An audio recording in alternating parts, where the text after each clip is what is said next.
Reading for January 8th, Science of Mind, A Philosophy of Faith, A Way of Life by Ernest Holmes. Reading from page 63, paragraph 1, through page 66, paragraph 1, using inclusive language. In the beginning, God. The beginning. We wish to discover what to believe in, why we believe in it, and why such a belief is reasonable, and insofar as possible to enter into the nature of the invisible cause of this manifest life of ours. We wish to discover how this cause works, its relationship to us and our relationship to it, and how we may use this knowledge. The world is tired of mysteries, does not understand symbols, and longs for reality. What is reality? Where may it be found and how used? These are some of the questions one should like to have answered. In the beginning, God. In the beginning, spirit or intelligence only.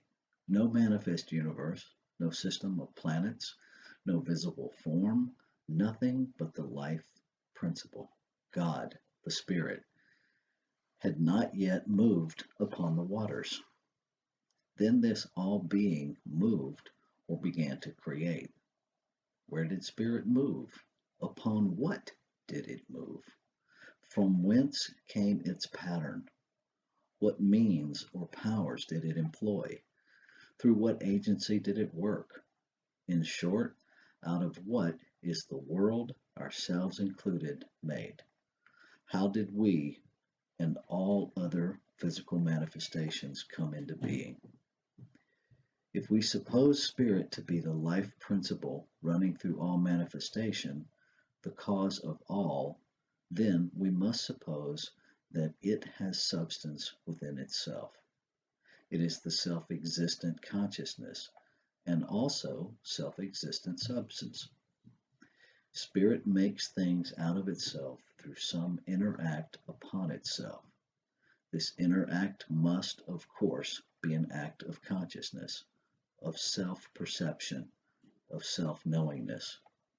What God knows is.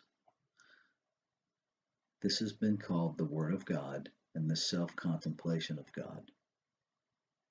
The story of creation simplified. Without repeating the well-known accounts, for there are two, of creation as given in the Bible, let us say that someone, generally thought to have been Moses, is expounding his idea of how creation came into being. Put his thoughts into the form of an allegory or symbolic story. Let us restate this story in our own words and see what we shall have. God, meaning the supreme spirit or intelligence of the universe, was conscious of itself prior to the creation of any special world system. Being thus conscious and desiring to manifest in form, it did so manifest through the power of its word, which is law. God is not only pure spirit or intelligence, it is also perfect and immutable law. As pure spirit, it governs the universe through the power of its word. Hence, when it speaks, its word becomes law. The law must obey. The law is mechanical. The word is spontaneous. God cannot speak a word which contradicts its own nature. Since God is pure intelligence and endless being, it is always creating. It is its nature to create, but being all, it must act within itself. The word of God spoken within itself sets the law, which is also in itself, in motion. The result is creation. The word is the mold, which acting through law produces form. As there are many words, so there are many forms, each distinct and each an individualized idea of God. Since the Word of God is permanent, when it speaks, that word is equipped to perpetuate itself, even as the seed contains within itself all that is necessary for the reproduction of its kind. It does not become another kind, from, for this would produce confusion, and the divine mind is never confused. God made the mechanical universe, the plant and the animal life. But this did not satisfy it, for it wished to create a being who could respond to and understand it. So it created a being who had real life within itself. It could do this only by imparting its own nature to this being who it called human. It must make itself in its own image and likeness. Humanity must be created out of the stuff of eternity. If humanity is to have real being, humanity must partake of the nature of divinity if it is to have real life. So God made humanity from the essence of itself and clothed this subtle essence with, with definite form. And God said within itself something after this fashion.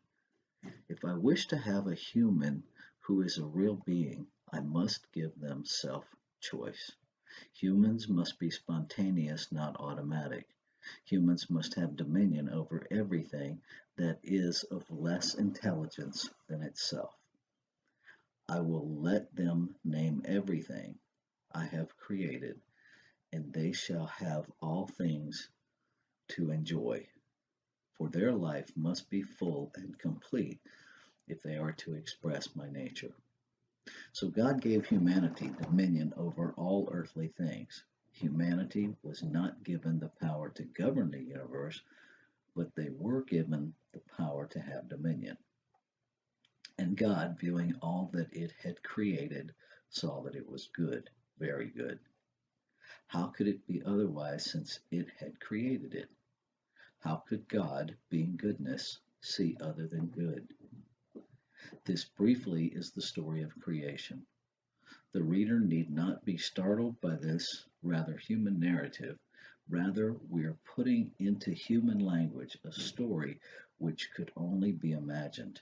Let us see how much of this may have meaning for us, how much of it we may prove.